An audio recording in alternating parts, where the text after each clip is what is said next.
ಯಾವತ್ತೂ ನಡೀತಾ ಇರುವಂಥ ಘಟನೆ ಆಕಸ್ಮಿಕವಾಗಿ ನಡೆದಿದೆ. ಆ ಕಲ್ಲೊಡೆದಂಥ ಏನು ಕಿಡಿಗೌಡಿಗಳಿದ್ದಾರೆ ಅವ್ರನ್ನ ಯಾವ ಭಾಷೆಯಲ್ಲಿ ನಿಲ್ಲಿಸಿದ್ರೂ ಅದು ಸಾಕಾಗಲ್ಲ.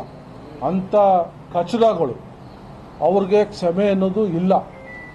ಇಲ್ಲಿ ಈಗಾಗಲೇ ಅವ್ರ ಮೇಲೆ ಕ್ರಮ ನಡೀತಾ ಇದೆ, ತನಿಖೆನೂ ನಡೀತಾ ಇದೆ.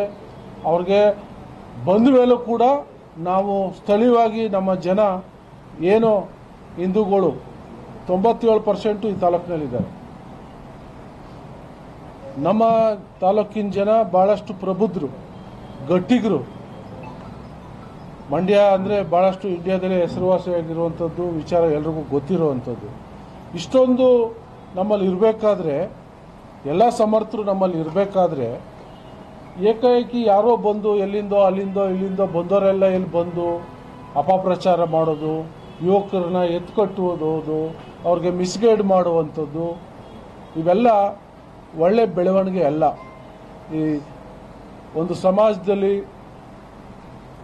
ಇರುವಂಥವರು ಸಮಾಜದ ಶಾಂತಿಯನ್ನು ಬಯಸಬೇಕು. ಯಾರೇ ಆದರೂ ಲೀಡರ್ಗಳಿರಲಿ, ಯಾವುದೇ ಪಾರ್ಟಿಯವರಿರಲಿ, ಅವರು ಶಾಂತಿಯನ್ನು ಕಾಪಾಡೋ ಕೆಲಸವನ್ನು ಮಾಡಬೇಕು.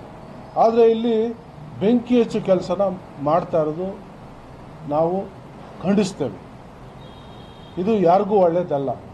ಪಬ್ಲಿಕ್ ಲೈಫ್ನಲ್ಲಿರೋರು ಪಬ್ಲಿಕ್ಗೆ ಅನುಕೂಲ ಆಗೋ ಕೆಲಸವನ್ನು, ಒಳ್ಳೆಯದನ್ನು ಮಾಡುವಂಥದ್ದು, ಸಮಸ್ಯೆ ಇದ್ದರೆ ಬಗೆಹರಿಸುವಂಥದ್ದನ್ನು ಮಾಡಬೇಕು. ಯಾರೇ ಅದು ಜನಪ್ರತಿನಿಧಿಗಳಾಗಲಿ, ಪಕ್ಷದ ಮುಖಂಡರುಗಳಾಗಲಿ, ಯಾವುದೇ ಧರ್ಮದ ಮುಖಂಡರಾಗಲಿ, ಎಲ್ಲರೂ ಕೂಡ ಶಾಂತಿ ಕಾಪಾಡಲಿಕ್ಕೆ ಎಲ್ಲರೂ ಮುಂದೆ ಬರಬೇಕು. ಆದರೆ ಇಲ್ಲಿ ಅಂಥದ್ದು ನಡೀತಾ ಇಲ್ಲ.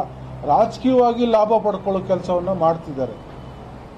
ಇಷ್ಟು ದಿವಸ ನಾವು ಎಲ್ಲವನ್ನೂ ಕೂಡ ಗಣೇಶ ಇರ್ಬೋದು, ಪ್ರತಿ ಗ್ರಾಮದಲ್ಲಿ ದೇವಸ್ಥಾನಗಳು, ನಾನು ಬಂದ ನಂತರ ಹಲವಾರು ದೇವಸ್ಥಾನಗಳನ್ನ ಜೀರ್ಣೋದ್ಧಾರಕ್ಕೆ ನಾವು ಟ್ರಸ್ಟ್ ಮುಖಾಂತರ ಸಹಾಯ ಮಾಡಿದ್ದೀವಿ.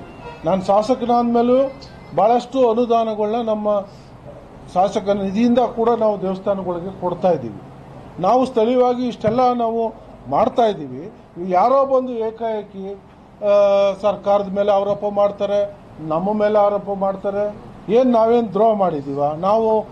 ಅಥವಾ ಹಿಂದೂ ವಿರೋಧಿಗಳ? ನಾವೆಲ್ಲ ಹಿಂದೂಗಳಲ್ವಾ? ಎಲ್ಲ ಹಿಂದೂಗಳಿದ್ದೀವಲ್ವಾ? 97% ಜನ ನಾವು ಹಿಂದೂಗಳಿದ್ದೀವಿ.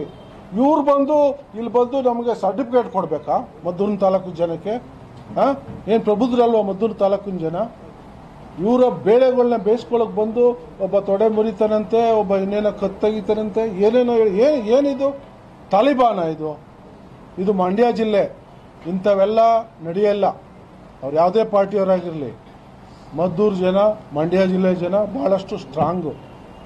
ಮನಸ್ಸು ಮೃದು ಇರ್ಬೋದು, ಆದರೆ ಶಕ್ತಿಯುತವಾಗಿ ಎಲ್ಲದರಲ್ಲೂ ಇದ್ದಾರೆ.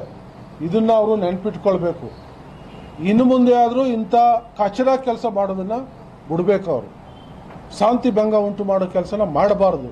ಆ ತಪ್ಪಿತಸ್ಥರು ಯಾವನೇ ಇರಲಿ, ಅವನ್ನ ನಾವು ಕ್ಷಮೆ ಅನ್ನೋದಿಲ್ಲ. ಅವ್ರಿಗೆ ಏನು ಬುದ್ಧಿ ಕಲಿಸ್ಬೇಕೋ ಈಗ ಅವ್ರ ಕಾನೂನು ಪ್ರಕಾರ ಏನು ಮಾಡ್ತಾ ಇದ್ದಾರೆ. ಅದು ಬಿಟ್ಟು ಕೂಡ ಇನ್ನು ಮುಂದೆ ಇನ್ನೆಲ್ಲೂ ಇಂಥ ಘಟನೆ ಮರುಕಳಿಸ್ದಂಗೆ ನಾವು ಏನು ಮಾಡಬೇಕೋ ಅದನ್ನು ನಾವು ಸ್ಥಳೀಯವಾಗಿ ನಮ್ಮ ಎಲ್ಲ ಸ್ಥಳೀಯ ಮುಖಂಡರ ಜೊತೆ ಚರ್ಚೆ ಮಾಡಿ ಅವ್ರ ಮುಂದಿನ ಕ್ರಮ ಏನು ತಗೊಳ್ಬೇಕು ಅನ್ನೋದ್ರ ಬಗ್ಗೆ ನಾವು ತೀರ್ಮಾನವನ್ನು ಮಾಡ್ತೀವಿ. ನಮಗೆ ನಮ್ಮ ಜನ ಶಾಂತಿ ಬಯಸೋ ಜನ, ಶಾಂತಿಯನ್ನು ಕಾಪಾಡಬೇಕು.